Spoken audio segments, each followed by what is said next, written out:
Pakistan stock data channel में खुश आमदीद। उम्मीद है आप खैरियत से होंगे। तो देखते हैं मार्केट का Capman analysis. Hub power company, इसकी कीमत है 132 रुपये 17 पैसे।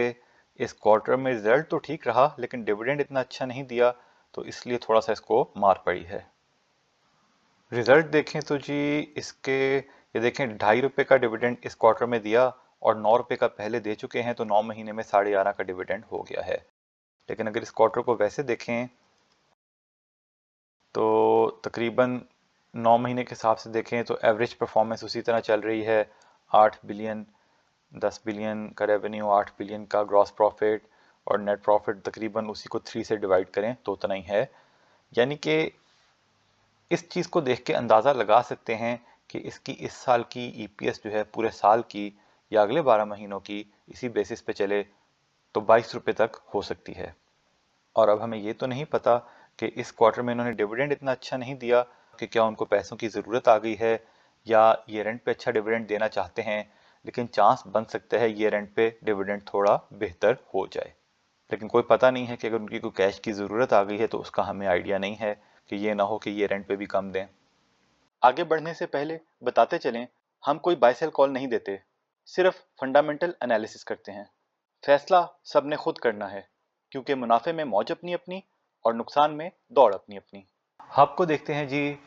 हब का जो है उसकी सेल्स काफ़ी अच्छी मुनासिब चल रही हैं। ग्रॉस प्रॉफिट भी एक एवरेज के हिसाब से ठीक चल रहा है। नेट प्रॉफिट इस मरतबा कम हुआ, पिछली मरतबा ज़्यादा था, उसकी वजह थी इनकी अदर इनकम हुई थी। और डिविडेंड इस मरतबा थोड़ा कम दिया।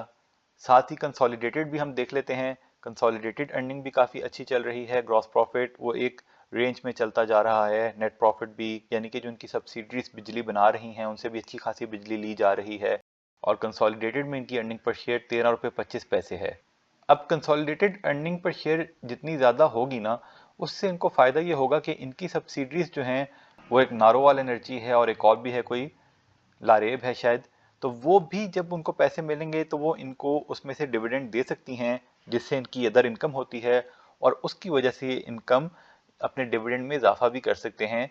लेकिन अगर पिछले 2 सालों में इनकी इंडिविजुअल कंपनी की ईपीएस तकरीबन 40 रुपये थी और डिविडेंड भी 36-37 दिया और उस हिसाब से 22-23 रुपये की ईपीएस की एस्टिमेशन है, तो हमें उतने ही डिविडेंड की तवक्को करनी चाहिए, पर किसी टाइम पे ज़्यादा भी दे सकते हैं। अब ये देखें पिछले 12 महीने में 24 रुपये की ईपीएस आई, तो अगर 24 रुपये की कंटिन्यू रही तो इतना ही डिविडेंड इनसे एक्सपेक्ट कर सकते हैं। अब अगर इनके रिसीवेबल्स देखें तो इनके रिसीवेबल्स जो हैं वो तकरीबन वो थोड़े ज़्यादा हुए हैं क्योंकि सेल्स इस क्वार्टर में ज़्यादा हुई हैं, पैसे उतने मिले नहीं। शायद ये भी एक वजह हो कि उन्होंने डिविडेंड थोड़ा कम दिया। और ओवरऑल रिसीवेबल्स की पर शेयर वैल्यू है 50 रुपये। लेकिन इनके करंट एसेट्स में से अगर करंट लाइबिलिटीज़ निकाल देना तो वो सिर्फ 5 रुपये बनते हैं। तो उस हिसाब से तो ये बज़ाहिर ऐसा नज़र आ रहा है कि बहुत ही बुरी परफॉर्मेंस है या बहुत ही बुरी कंपनी है, किसके पास तो कुछ है ही नहीं। लेकिन असल में इन्होंने बहुत सा पैसा जो अपना सब्सिडीज में इन्वेस्ट किया हुआ है, असल में वो उसकी वैल्यू भी इंपॉर्टेंट है। तो इनकी लॉन्ग टर्म इन्वेस्टमेंट्स तकरीबन 63 बिलियन की हैं, 63 बिलियन की हैं।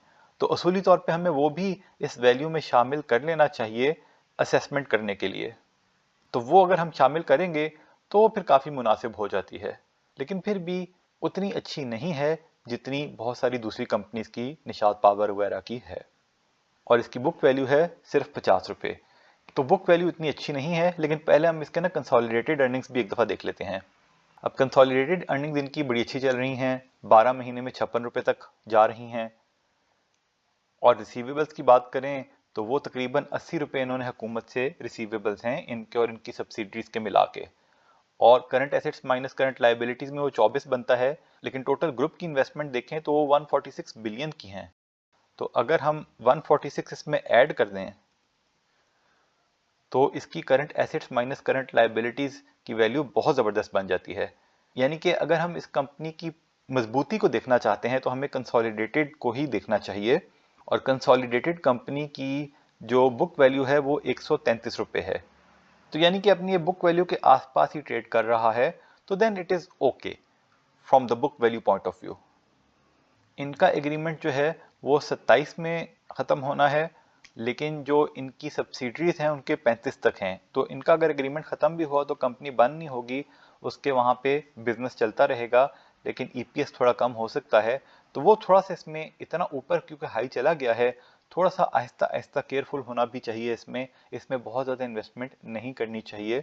लेकिन अभी तकरीबन 22-23 रुपए के डिविडेंड की एस्टिमेशन करें तो ये 17-18 रुपए डिविडेंड यील्ड बनती है।